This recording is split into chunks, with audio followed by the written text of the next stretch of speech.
Welcome back, artists, for the next stage of our project. I want you to take a good look at your spaceship, and anything that you think is going to be too small for you to paint inside of with your watercolor paints, I want you to go through and use your crayons, not colored pencil, not marker, and also if the crayons say washable, or if they have little bubbles on the wrapper, we don't want to use those either. The reason for that is the last stage involves using watercolor paint and learning some new watercolor techniques. If you use marker or if you use washable crayons, it won't work because we want to create something called a resist. So anything that you don't want to paint, color it with your crayons. And notice I'm coloring pretty heavy with my crayons. I've gone through and found everything that I felt was too small to paint inside of to make my life a little easier. Then you need a messy mat under your art, and we will be working with watercolors, and we'll have a cup of water that you will be sharing at your table. Remember, water makes watercolors work.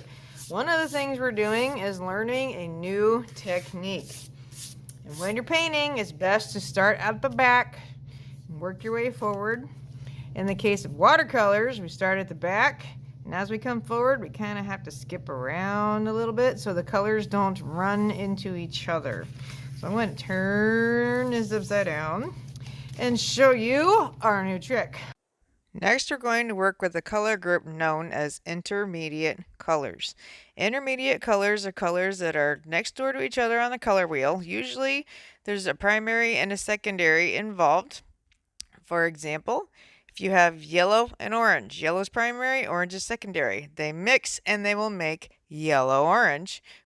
We are not using black and brown in your sky because the focus is to use colors that are next door to each other to make intermediate colors. You can use them later in other areas, just not the sky. Now we're going to do our wet on wet technique. All right, I get a small area wet, pick a few colors that are right next door to each other. Maybe I want to make it a little unusual, so I'm going to have some blue. I put little dots of blue. See how it's running all over the page?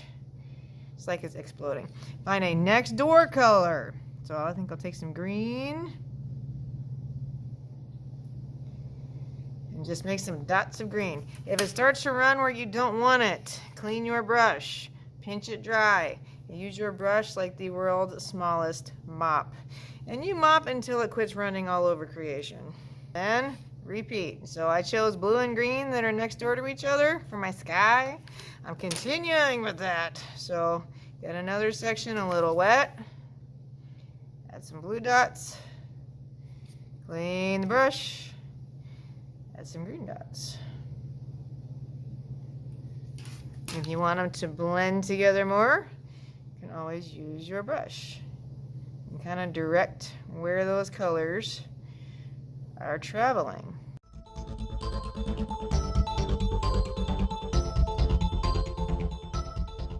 Now my sky looks amazing. So I have the two different colors that are mixing together on top.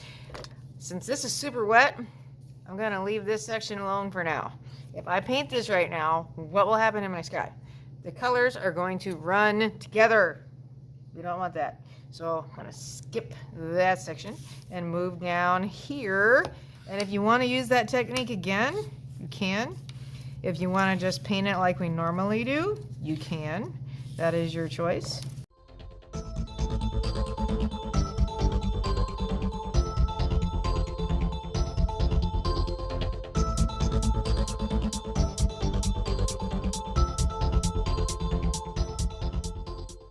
You can go in, paint like normal, where you're painting on dry paper. And then add the second color and mix it across the whole area.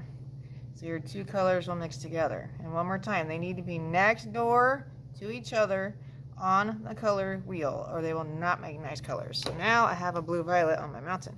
And it started to run, so dry the brush, and mop until it quits running.